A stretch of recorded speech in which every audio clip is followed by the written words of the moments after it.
요즘 부모님들 사이에서 자주 오르내리는 말이 하나 있습니다. 내 자식이 잘 지내는지 통장은 먼저 알고 마음은 제일 나중에 알게 됩니다. 카톡은 읽지도 않으면서 이체할 때는 딱 한마디 보냈어요. 오늘 사연은요, 이제는 입금 내역으로만 안부를 주고받는 것 같다고 말하는 70대 어머니의 이야기입니다. 한때는 자식 입에 들어가는 밥 한 숟갈이라도 더 얹으려고 자신의 끼니를 줄여가며 살았는데 이제는 자식의 삶에서 자동이체만 남아있는 것 같다고 말하는 어머니. 여러분은 어떠신가요? 혹시 요즘 자식과 주고받은 마지막 말이 보냈다, 받았다가 아니었나요? 안녕하세요. 여러분의 인생 이야기를 함께 듣는 걸음 사연입니다. 오늘도 한 분의 깊은 속마음을 여러분과 함께 들어보려고 합니다. 오늘 사연은 서울 변두리에서 혼자 살고 계신 70살 여성분의 이야기입니다. 익명으로 보내주셨고 편의상 영자 씨라고 불러보겠습니다. 안녕하세요. 저는 70살 두 아들을 둔 엄마입니다. 남편은 벌써 10년 전에 떠났습니다. 그때부터 제 인생은 아이들 잘 키워야 한다는 말 한마디만 남은 것 같았습니다. 큰아들은 결혼해서 지방에 살고 작은아들은 서울에서 직장 생활을 합니다. 젊었을 때 저는 스스로를 한 번도 나라고 불러본 적이 없는 사람입니다. 늘 애들 엄마였죠. 새벽에 일어나 도시락 싸고 아이들 학원비 맞추느라 제 옷 한 벌 제대로 사본 기억이 없습니다. 그렇게 살다 보니 어느새 애들은 다 커서 나갔고 지금 제 옆에는 조용한 시계 소리하고 냉장고 돌아가는 소리만 남았습니다. 아이들이 멀리 살아도 요즘 세상은 카톡도 있고 영상통화도 있습니다. 하지만 영자 씨의 일상은 조금 달랐습니다. 큰아들은 한 달에 한 번 30만 원씩 생활비를 보내줍니다. 돈이 들어오는 날이면 휴대전화에 이렇게 카톡이 옵니다. 엄마 보냈어요. 그게 한 달 동안 제가 큰아들한테 받는 유일한 메시지인 날이 많습니다. 제가 먼저 밥은 잘 먹고 있냐? 감기는 안 걸렸냐? 카톡을 보내도 읽지 않거나 한참 뒤에 응 바빠 한마디만 돌아올 때도 많습니다. 작은아들은 생활비를 보내지는 못하지만 가끔 5만 원, 10만 원씩 엄마 이걸로 뭐 좋은 거 드세요 하며 보내줍니다. 그런데 이상하지요. 통장에 숫자가 찍히는 건 고맙고 한편으로 든든한데 막상 그 돈이 들어오는 순간에 제 마음은 더 헛헛해집니다. 얘가 요즘 무슨 생각을 하고 사는지, 회사는 힘든지, 밥은 제때 먹는지, 이런 이야기는 통장은 몰라주니까요. 어느 날은 큰아들이 보낸 30만 원 이체 내역을 보고 휴대폰을 들고 한참을 바라보다가 이렇게 생각했습니다. 우리 모자는 이제 입금 내역으로만 안부를 주고받는구나. 그러던 어느 날 영자 씨에게 작은 사건이 하나 일어납니다. 그 사건이 이분의 마음을 크게 뒤흔듭니다. 얼마 전 일이었습니다. 갑자기 가슴이 답답하고 숨이 차서 동네 병원에 갔다가 큰 병원 응급실로 가보라는 말을 들었습니다. 순간 머리가 하얘지더군요. 이걸 누구한테 말해야 하지? 엄마가 아프다고 하면 아이들이 놀랄까봐 괜히 걱정만 보태는 것 같아서 한참을 고민하다가 결국 아무한테도 말하지 않고 혼자 택시를 타고 병원에 갔습니다. 검사를 하고 잠시 침대에 누워 있는데 문득 이런 생각이 들었습니다. 내가 지금 여기 누워 있는 걸 내 자식들은 알고 있을까? 그 순간 가슴이 먹먹해져서 휴대폰을 꺼내 들었습니다. 병원 천장을 찍은 사진, 제가 누워 있는 다리 쪽을 찍은 사진, 이상한 사진들을 몇 장 찍어두고 잠시 고민했습니다. 이걸 보내야 하나 말아야 하나. 결국 그날 사진은 보내지 못했습니다. 집에 돌아오는 길 문자가 하나 왔습니다. 엄마, 오늘 보너스 나와서 조금 더 보냈어요. 맛있는 거 사드세요. 그 메시지를 보면서 눈물이 났습니다. 덜컥 겁이 났습니다. 혹시 이 아이들은 제가 이 돈만 받고 언제까지나 버텨줄 거라고 생각하는 건 아닐까? 그날 밤 통장에 찍힌 입금 내역을 보며 저는 이런 생각을 했습니다.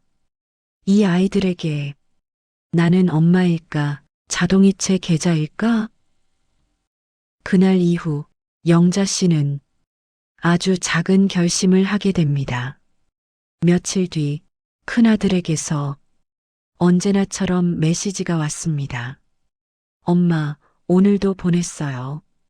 그 문장을 보는 순간 손가락이 먼저 움직였습니다. 저도 모르게 이렇게 답장을 썼습니다. 고맙다. 그런데 엄마는 돈보다 너 목소리가 더 듣고 싶다.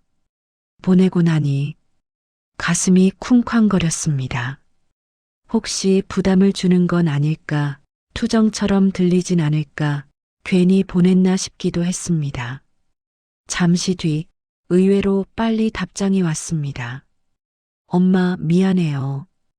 회사에서 맨날 야근하고 정신이 없어서 나중에 전화할게요.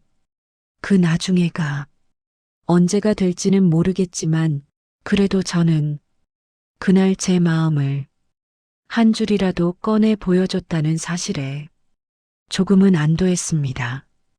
이제라도 우리 사이에 입금 내역 말고 다른 대화가 조금씩 생겨났으면 좋겠습니다.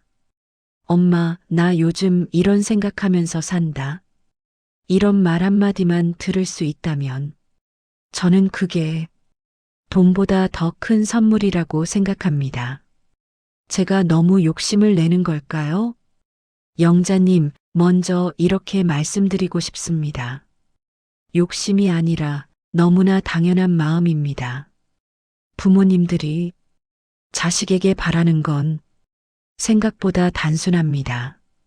잘 먹고 잘 지내라는 안부, 고맙다는 한마디, 그리고 요즘 나는 이렇게 살고 있다는 솔직한 이야기, 통장에 찍히는 숫자도 물론 고맙고 든든하지만 사람의 마음은 숫자로는 채워지지 않습니다.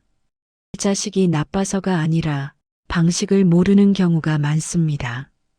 요즘 세대는 전화 한 통 하는 것보다 계좌이체하는 게 더 익숙한 세대입니다. 미안해서 말을 못했다는 자식도 많습니다.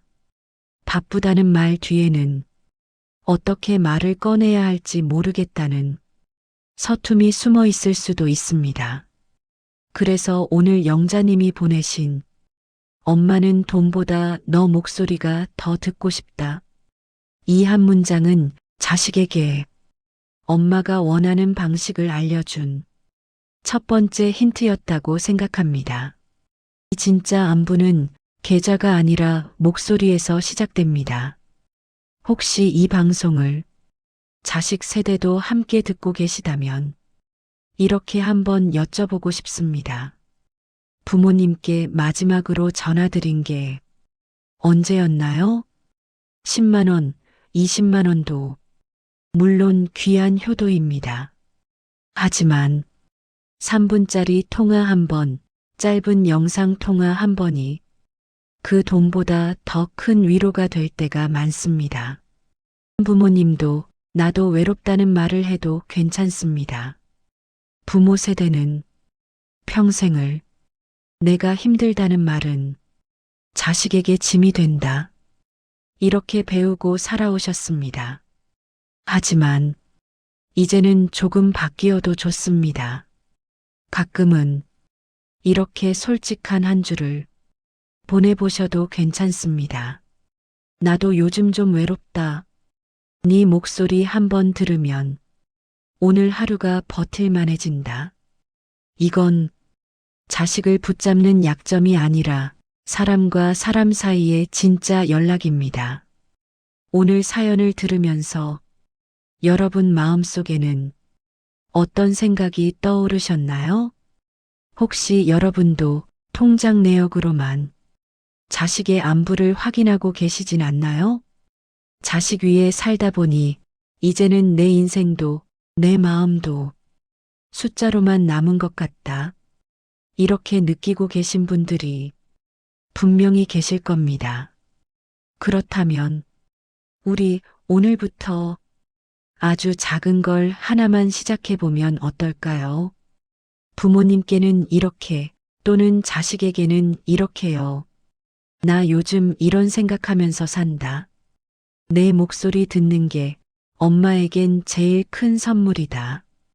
돈보다 조금 더 자주, 조금 더 솔직하게 마음을 주고받는 연습. 그게 어쩌면 노년의 외로움을 줄이는 가장 따뜻한 방법일지도 모르겠습니다. 여러분의 생각도 들려주시겠어요? 여러분은 입금 내역으로만 주고받는 안부에 대해 어떻게 생각하시나요? 비슷한 경험이 있으시다면 댓글로 나눠주셔도 좋겠습니다. 여러분의 이야기가 다른 누군가에게 큰 힘이 됩니다. 오늘 사연이 마음에 닿으셨다면 구독과 좋아요, 알림 설정으로 걸음 사연과 함께 해주세요. 다음 시간에도 여러분의 인생을 비추는 진짜 이야기를 가지고 다시 찾아뵙겠습니다. 지금까지 여러분의 이야기를 함께 듣는 걸음 사연이었습니다. 고맙습니다.